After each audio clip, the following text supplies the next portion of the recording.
Alors, je viens de commencer C++ et je viens de me rendre compte d'un truc. C'est dégueulasse. Je l'ai écrit avec printf pendant 2 mois et je viens de me rendre compte qu'avec C++, on dit que c'est très facile de faire, on appelle ça comment? Le PO, orienté objet, tout ça. Mais à quel prix? On demande d'écrire un programme qui contient les modules suivants. Un module qui saisit la taille du tableau, un qui vérifie le doublon d'un tableau d'entier, un qui saisit un tableau d'entier sans doublon, un module qui affiche le tableau d'entier, un module qui vérifie si un nombre est carré parfait, un qui vérifie si un nombre est premier, et un module qui transfère d'un tableau T1 tous les nombres premiers dans un tableau T2 tous les carrés parfaits. Alors les fonctions que j'ai déjà fait dans l'exercice 1, je vais sauter ça rapidement parce que vous aurez juste à regarder la vidéo précédente. Donc l'utilisateur va saisir des données et le programme va ressortir des résultats. Passons à CodeBlocks. Alors on est sur notre CodeBlocks là, on va inclure notre première bibliothèque pour les instructions de base. Elle se nomme IOStream. Nous avons la IOStream. On va inclure d'autres bibliothèques qui vont servir. Attendez, vous allez voir. Nous avons là donc la bibliothèque CMAT Vector, c'est pour les tableaux, déclarer les tableaux. CMAT, c'est parce qu'on va utiliser des fonctions mathématiques. InOrderSet, on va un peu voir ça. Maintenant, on va déclarer notre première fonction pour saisir la taille des tableaux. Voilà. Alors, ça, on l'a déjà fait dans l'exercice passé. Ça permet de saisir la taille. Donc, vous déclarez. Ça déclare une variable taille là. Ça affiche à l'utilisateur entre la taille du tableau. Ça récupère ce que l'utilisateur a mis. Ensuite, ça retourne cette taille-là par la fonction. Juste là. On va faire maintenant l'autre fonction qui permet de vérifier les doublons. Alors, cette fonction, elle permet de vérifier si un tableau contient des doublons. Donc, des chiffres, par exemple, si je mets 8 et que dans le deuxième tableau, la deuxième valeur, je mets encore 8. C'est un doublon, c'est comme ça qu'on appelle ça. Tous les éléments du tableau doivent être uniques. Donc, on déclare ça. Elle retourne une valeur de type bool, donc bool 1, soit vrai ou faux. Elle se nomme vérifier doublon. Elle prendra comme valeur le tableau qui reçoit des éléments de type int. Voilà, c'est logique. Maintenant, on va déclarer un set. Comme ça qu'on appelle ça, avec un order set, c'est à ça que ça sert. Ça va servir à détecter les doublons du tableau. On va le nommer élément. C'est aussi une valeur de type int qui reçoit. On va déclarer une valeur, une boucle for qui va parcourir chaque élément du tableau. Donc la variable int num, ouais, ça parcourt le tableau en tout cas.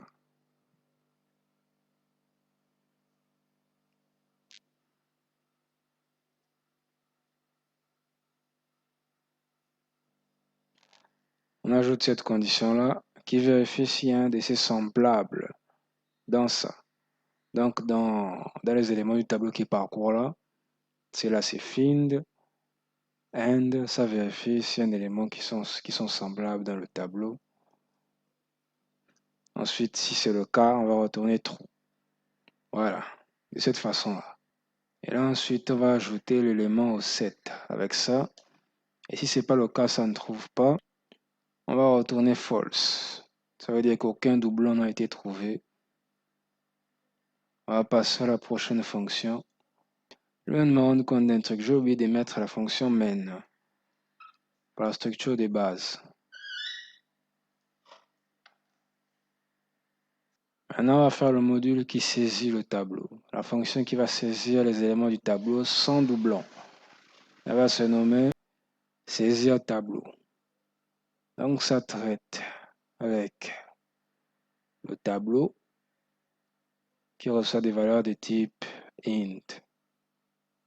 Ensuite, on va déclarer une variable taille qui sera égale à size. Ça, c'est la fonction pour trouver la taille d'un tableau. Donc, ce sera égal à la taille du tableau normal. On va déclarer une deuxième variable, doublon, boolean, qui sera initialisé à false.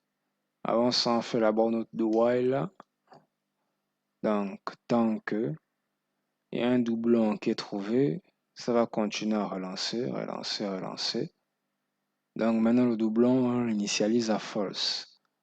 On prend le cas où, normalement, le doublon, il n'y a pas de doublon. Puis, on va afficher entre les éléments du tableau std_count, c'est l'équivalent de printf. On va déclarer la boucle for initialisée à 0, ça va décompter quand c'est inférieur à la taille du tableau qui est ici. Plus, comme ça là, c'est comme ça qu'on fait en C++. Voilà. Avec ça, on va afficher entre les éléments qui vont défiler. Et std sin là, on va récupérer les éléments qu'on va mettre dans le tableau. Quand les éléments là vont défiler avec la boucle for. Après la boucle for, on va vérifier si on prend le doublon là, qu'on a mis boolean, est égal à, on prend la fonction vérifier doublon, ça vérifie le tableau. Donc là, ça doit retourner true ou false. Ça retourne true. Allez voir ce qu'on va faire. Donc si if doublon, on prend le cas où c'est true, on va afficher. Et il y a des doublons dans le tableau VREC. Voilà. Et la boucle va continuer de while, ça va venir saisir le tableau, patati patata, ta, ta, ta. Là, on va faire la fonction pour afficher le tableau. On va survoler ça parce que vous comprenez déjà la matrix. Voici, c'est là, ça utilise constante tableau, donc le tableau qui reçoit des valeurs de type int. Puis là, ça affiche le tableau. Un boucle for là qui va servir à parcourir le tableau pour afficher chaque élément. C'est vrai que c'est un peu plus simple. Hein. Ouais, ça affiche le num et puis quoi? Ouais, num correspond à tous les éléments du tableau. Intéressant. Ça, c'est pour la nouvelle ligne après chaque affichage. Ça correspond à la barre et puis n. On va ajouter notre fonction qui va vérifier si il y a un carré parfait. Si un nombre est un carré parfait. Alors la fonction elle est là, elle va se nommer est carré parfait. Ça sort une valeur de type bool, donc boolean, et ça traite avec des nombres de type int. Alors comment on va trouver un carré parfait? Déjà, si un nombre est inférieur à 1, c'est faux. C'est pas un carré parfait. C'est comme ça. Maintenant, on va déclarer la boucle for qui commence à compter à partir de i initialisé à 2. Ça va décompter quand ça atteint la racine du nombre. Donc du nombre qui est mis là dans la fonction. Vérifie les diviseurs possibles jusqu'à la racine carrée. C'est toi qui dis ça. Toi qui le dis. Voilà, nous avons quoi? Si la division du nombre par i, donc toutes les valeurs qui vont défiler là, si on trouve s'il est divisible par toutes les valeurs qui vont passer là, donc ça veut dire qu'il est divisible par e. Je vais me rendre compte que je suis en train de m'embourber dans la merde. C'est quoi, c'est ça? Voici comment on trouve un carré parfait. Donc vous allez déclarer une variable racine là qui va recevoir static cast du type int, ça va faire la racine de ce nombre là. Donc ça c'est pour calculer la racine carrée. Maintenant après on va vérifier, on va retourner si la racine multipliée par cette racine là est égale à ce nombre là. Donc ça vérifie si la racine carrée au carré donne le nombre. Si c'est le cas, il est considéré comme parfait. On va retourner true. Maintenant, on va faire la fonction première. Vous avez déjà compris le tout. On a fait ça dès les premiers exercices. Si vous ne vous souvenez pas, là, vous ne savez pas comment calculer un nombre premier. Vous êtes sérieux? Voilà, c'est là. Cette fonction vérifie si un nombre est premier. Donc, s'il est inférieur à 1, il n'est pas premier. La boucle for initialisée à 2 s'arrête de compter quand ça atteint la racine de ce nombre. Donc, si pendant que les chiffres défilent là, le nombre est divisible par des nombres qui défilent, ça veut dire qu'il n'est pas premier. Car un nombre premier, c'est un chiffre qui est divisible, c'est un nombre qui est divisible par lui-même et 1. Seulement ça. Il y a 7 là-dedans. Et donc, si ce n'est pas le cas, on retourne true. S'il n'y a pas de truc divisible, on retourne true. Donc, c'est un nombre premier. Maintenant, on va faire le module pour transférer le tableau. La fonction va séparer les nombres premiers et les carrés parfaits dans deux tableaux distincts. Voilà, la fonction se nomme transférer tableau. Il prend quoi là? N'ayez pas peur, c'est juste des constantes. Il prend le tableau qui reçoit des valeurs de type int. Il prend le deuxième tableau qu'on a déclaré, qui est T1, et le troisième tableau T2. Voilà, c'est ce qu'il fait.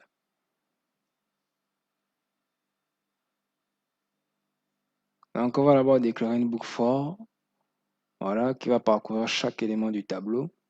C'est comme ça qu'on fait, c'est plus facile ici. C++. Là, on va maintenant se servir de notre fonction. Donc, si on trouve R premier là dans des éléments, l'élément trouvé pushback dans le T1. Donc, si un nombre premier, on l'ajoute dans le T1, le tableau T1. S'il est parfait, on l'ajoute dans le T2, le tableau T2. Maintenant, on va venir dans notre main là, pour le programme en fait. On va saisir la taille du tableau. On déclare la variable taille qui sera égale à la fonction saisir taille. La fonction saisir taille vous demande d'entrer une taille du tableau, récupère cette taille-là et retourne cette taille-là de type int. Ce qui fait que la variable va prendre juste cette taille-là. Maintenant, on va déclarer un tableau, voilà, de taille dynamique. std vector int tableau de taille ça. Ça, c'est un tableau de taille dynamique. C'est comme ça qu'on déclare ça en C++. Là, on va permettre la saisie des éléments du tableau sans doublon. Avec la fonction saisir tableau, on prend le tableau là. Là, on va afficher le tableau.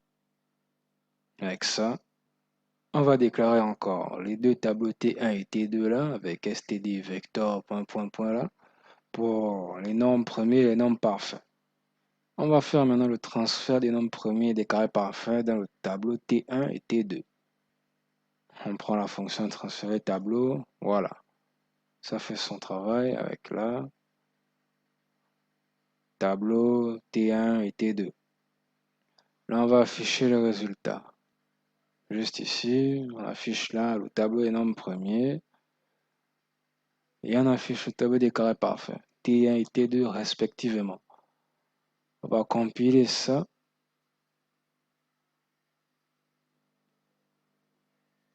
Je vais mettre 3. Je mets 8 ici. Je mets 8 et 1. Qu'est-ce qu'il nous raconte? Il y a un doublon dans le tableau VASC. Il n'a pas tort. Je mets 12, 41 et 1. Donc, 41 est un nombre premier et 1 est un carré parfait. Excellent.